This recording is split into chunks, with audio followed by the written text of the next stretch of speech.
You're listening to the Indie Echo Podcast, a showcase of independent music and the artists that make it. I'm Jordan, producer at High Five Music.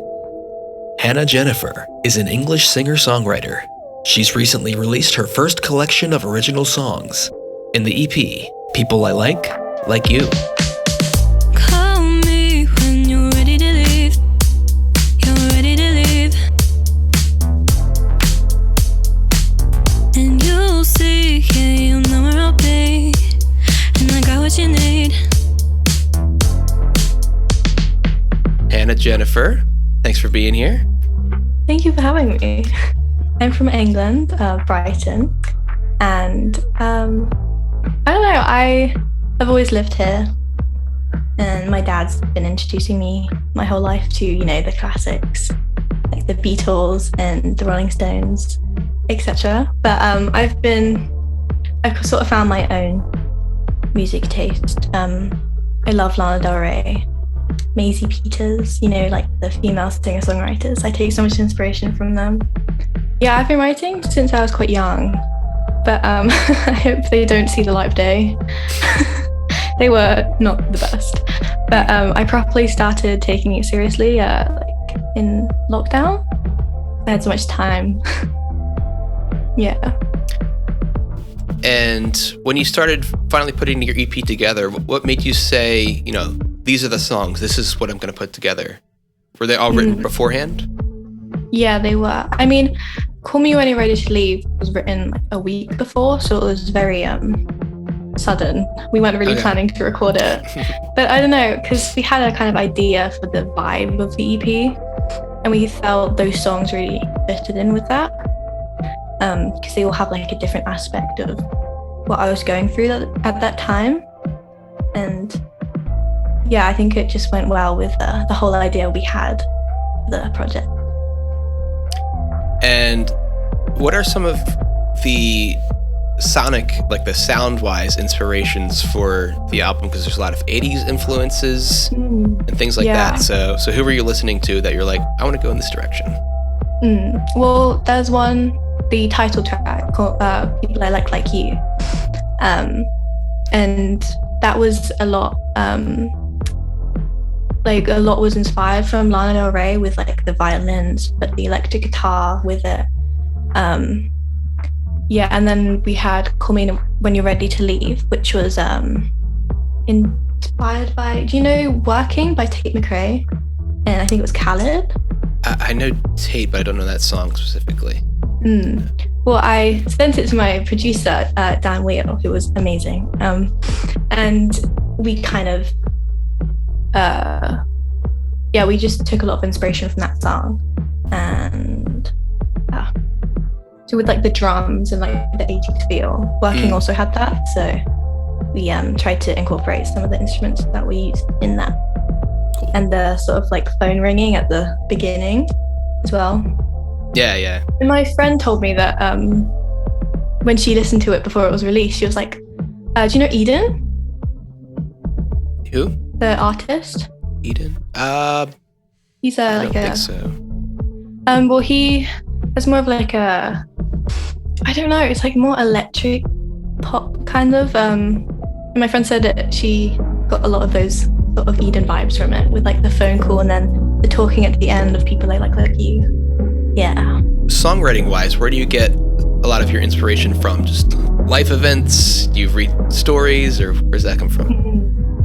Well, my family usually give me a song title, because I'm terrible at coming up with song title names.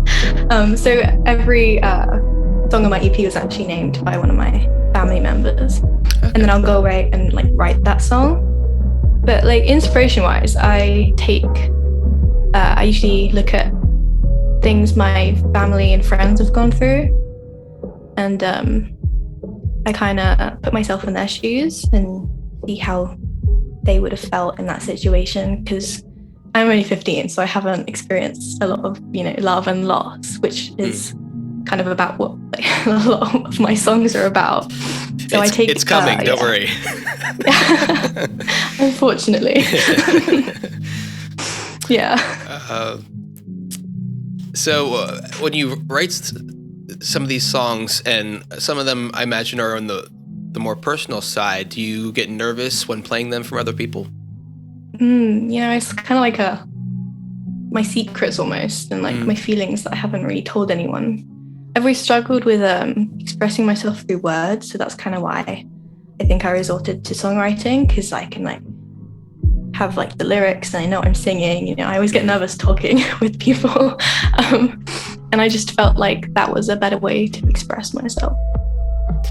I can empathize with that.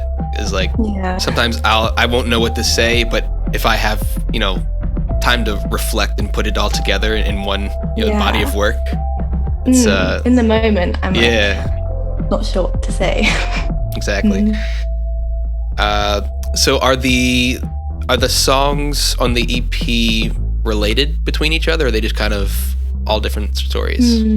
I mean, there was like the little amount of love I've experienced in my life, like unrequited love, normal teenage stuff. It's all kind of about that, I guess. And especially Call Me When You're Ready to Leave, it's like the way like I finished it off, and it's like the meaning behind it is almost like call me when you're ready to leave the relationship you're in. So like, say I like this person and they were already in a relationship, like call me if you I'll be waiting. That's kind of how I finished it off. But all of them sort of have like the same message and like vibe. Call Me When You're Ready to Leave seems to be the fan favorite. So, and you said that was surprising.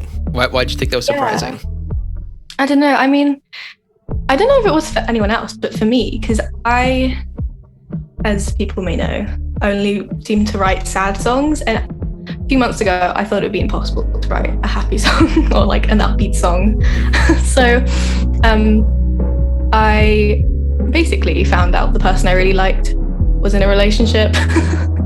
So then I wrote Call Me When You're Ready to Leave, and it just happened to be upbeat, and I was like, hang on, this is kind of weird. So people seem to really like it, and so I was just sort of surprised, because I usually write a lot slower, more depressing songs. Sometimes those are the easiest, because you're feeling it in the moment, and like think words just kind of pour out of you at that time. And your first single was Human Condition, yes? Was that your first one ever? Yeah. Okay.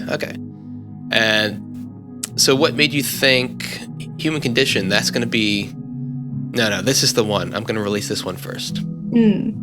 Well, I noticed a lot of, I do it too, but basically every musician ever writes music about love, which is understandable. Oh my god, your cat is so cute. Hi. So I kind of wanted to release a song that wasn't to do with love. It was more about something else. It's about accepting sadness and understanding it's okay to feel all these emotions, because it's the human condition. It's kind of just, I wanted to, as my debut song, I wanted to try something different. Tried to pick it up, oh my god, but it's just the human condition.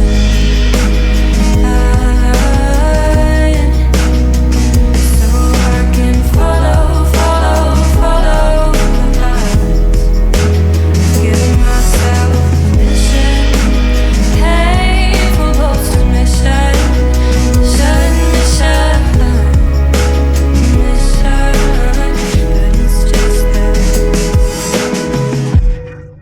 So you start the EP with If I Were You. It's like a really nice atmospheric 80s vibe going on. And so was that built with the idea of it being the introduction track? We didn't actually know the order yet, but we got all of them back from mastering, and then we listened to them all through and see which ones we thought would fit in the right order. And I think we wanted to start with violins, so we put People I Like first, And then we tried, it just didn't really feel right. So we tried with If I Were You. And we just thought it was like a nice way to open it, because it's just like quite like a big song. So it builds all the way through. And we thought that was quite a nice way to start it. And then with Oxygen next, it kind of like calms down a little bit. It's just a nice like acoustic one. So what if you're out of touch and I'm waiting till the morning? What if you're out to the love and mine won't stop pouring? Oh, I need some time to rewrite our story. 'Cause if I were you, I'd forget to be sorry too. Yeah, Oxygen's a more like a traditional folk sound. Yeah. And it probably sounds exactly as you were busking, right? Yeah. But right now it feels as though I'd die for you. Red and blue and grey. What would it take to make you stay?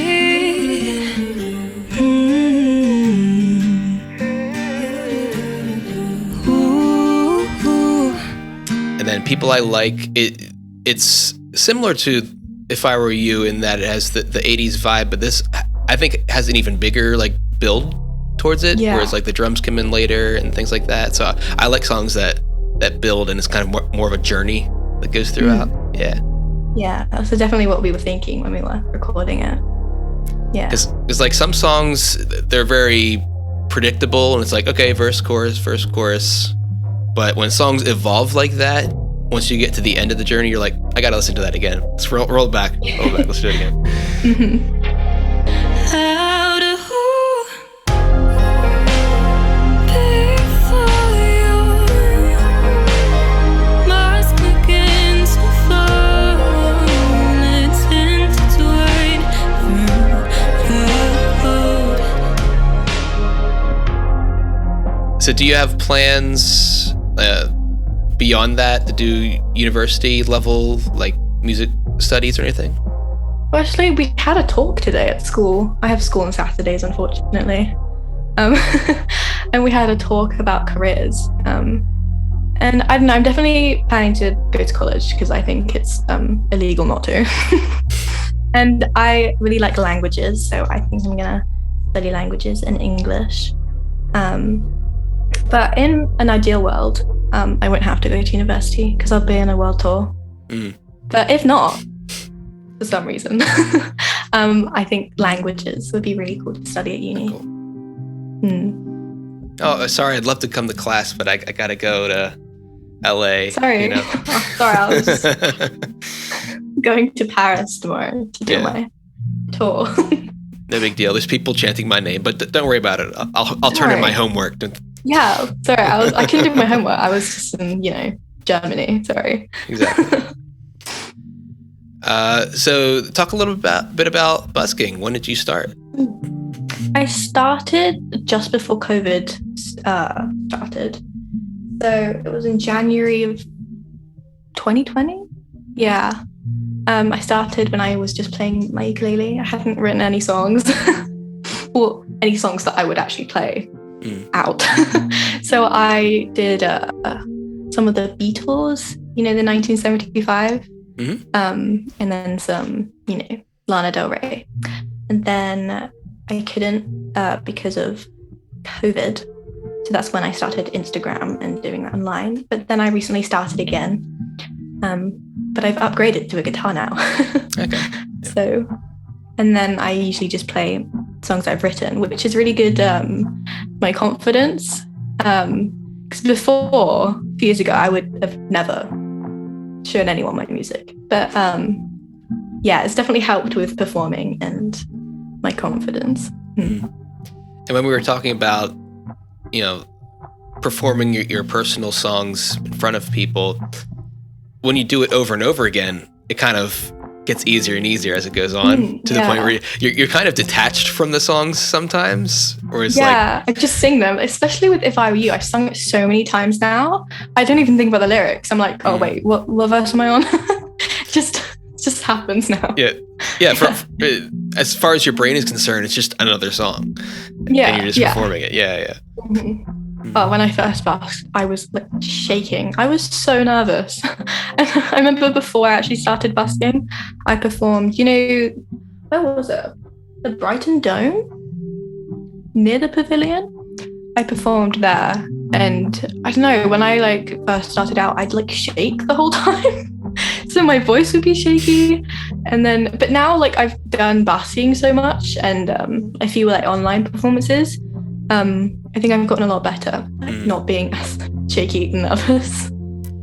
Well, when I've done, I've done a bunch of DJing and things like that, and sometimes in front of a couple hundred, maybe 1,000 people, and it's always that first minute that's the worst.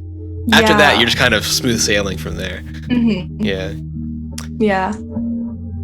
Because I first started, I think it was my second time busking, and I was obviously still very nervous. But then a hen party walked past. Obviously, they were very drunk, and they just started singing along, and it just made me feel so, relaxed and this is actually okay. People were just having fun, and going about their day. So that definitely calmed me down, and I just started to have more fun with it. What would you say is the hardest song to put together on the EP? Ooh. Well, I think most of them just came naturally. I just kind of sit on my bathroom floor and just sing gibberish until something happens. And I'm like, I'll stick with that. But I think Call Me was the hardest one to get the melody right, because at first, the first verse was the same tune as the chorus, and I showed my producer and he said maybe we could change the verse so it could be more catchy on the chorus, because we don't overdo that little tune in the chorus. So it took us a while to figure out the way we were going to sing the verses, but in the end we figured it out, so it was okay. But I think that was the one that took the longest to write. With such a positive reaction to Call Me, are you taking any cues from that in terms of, well, people kind of like this vibe, maybe I'll continue with that in the future? Yeah, my family have given me some upbeat sort of ideas and concepts that are less depressing. And I definitely want to write some more upbeat songs, because I don't know, I just have so much fun singing Call Me, because it's not doesn't make you sad after. So I definitely want to write more upbeat songs, performing live, more happier poppy songs would be fun. And what you can end up doing is do a one for me, one for you kind of thing, where it's here's your fun sing-along song, but now I'm going to talk about what I've been through. Mm-hmm. Yeah. And especially as you perform more live your own songs, and maybe if you outside of busking do a stage show of some kind, you'll find that the more upbeat ones are more fun because your friends will be singing along. And the audience clapping along. Yeah. Because I was another guy who was on the show. He was on his full album, and because of some of the things he had performed before, he purposefully wrote a song this is gonna be my concert opener. So it's gonna start slow and then build and then hit, and everybody's gonna sing along. So you start writing with the audience in mind. So that's something that could change. Yeah. That's a good idea. Yeah. I made a pact to always open my concerts with Human Condition. I don't know. I just decided, every single time, I'm going to start with Human Condition. That's probably going to change, but oh well. I just thought it'd be really fun, because there's a lot of repetition with the words. It'd be so working. And everyone would be like, Yeah, I exactly. pictured it in my head so many times.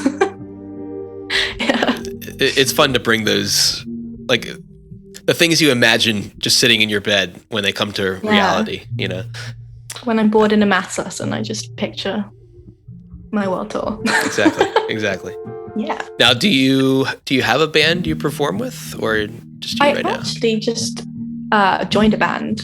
Oh. We do covers mainly. Their singer dropped out, so they asked me if I wanted to do it. It's more like just like a school band. We just rehearse at school. But tomorrow I'm shooting a music video, and my brother's band is actually helping me out. So I think if I was to like perform at like a gig, I'd probably just be me and my guitar. But having a band would be really cool. With some other instruments. Does your brother write originals? He does. Yeah, he's cool. Really talented. He can play like drums, bass, guitar. So he really helps me out with writing some like bass lines to my songs. And perfect. Yeah. Now you kind of seem comfortable in this, 80s folk singer-songwriter genre you're in, but are there other genres or subgenres you would want to explore? Definitely like pop. It just seems so fun, performing live. I really love Mimi Webb. She's quite a new singer. She's from England too. And she writes very poppy songs and ones you can just belt out. And I'd love to be able to write music like that, like really catchy ones. So yeah, that's definitely a genre I would like to explore. And maybe something more, not rock. I don't think rock could be, I don't know, maybe rock, like softer rock. Because my brother is very into that. So we could write maybe a few songs like that together. I think I'm gonna start posting on TikTok more and get Twitter to see what happens, because I know so many singers that have just like blown up completely on TikTok. So the For You page. So I want to try posting my music on TikTok, just see what happens. I'll just manifest. There's like challenges you can do. You've probably seen other singer-songwriters do things like that. Yeah. My friend I actually follow, Grace Frost, I think. She's a singer-songwriter, and she posted doing this like 3-word challenge with her brother. Like he'd give her 3 words and she'd write a song about it, and she blew up on TikTok. Nice. She's got like thousands. It's so cool. Are there any other people you've seen live that you take inspiration from? Like, have you seen Taylor? I haven't. Okay. That'd be so cool. I went to, Reading Festival, Reading and Leeds. Yes, I've heard of it, yeah. I went to Reading in the summer and I saw Two Door Cinema Club. Okay. Live, and they were amazing. Like I've loved this song called Sun by them since I was like 11 or 12. And I got to see it live as the sun was setting. And I was just like, I was so inspired. And then I went home and wrote like half an album. All that's left is what's next. So are you working on more songs? I mean, I've written an album. It's like ready to record, but I need to do like a fundraiser or something to the money to record it. And we're hoping to promote the EP a bit more, maybe do like a little festival tour thing just around Brighton, around where I live, just so I can put myself out there a bit more. Cool. And with the reaction to your EP and certain songs, are some of the songs on the album going to be any different now? I'd like to make it a bit more positive. The songs are more about the way I've grown from the experiences I talked about in the EP. So it's about like the aftermath of it all. Because all those songs from people I like you have been about what I felt in the moment. And I think the album is going to be more about like how I feel now, like after it's happened, and how I've learned from it and how I've grown from it. So I think it's going to have a bit of a maybe more positive vibe to it, not as depressing. And sometimes you can sneak it in where it's like the lyrics may be personal or sad, but the music itself is uplifting. Yeah. You'll notice that in some pop songs, yeah. Yeah, that's what the 1975 do. I just love how they write their music. They have very sad lyrics, but it's upbeat, fun, catchy songs, and I really want to be able to do that. Links to Hannah's music and everything else can be found in the show notes. Indie Echo is a product of High Five Music, a digital production studio that brings your bedroom demos to life. If you want your music produced, mixed, or remixed, visit the link on my Instagram at High Five Music, and you can follow the show at Indie Echo Podcast. Thank you for listening.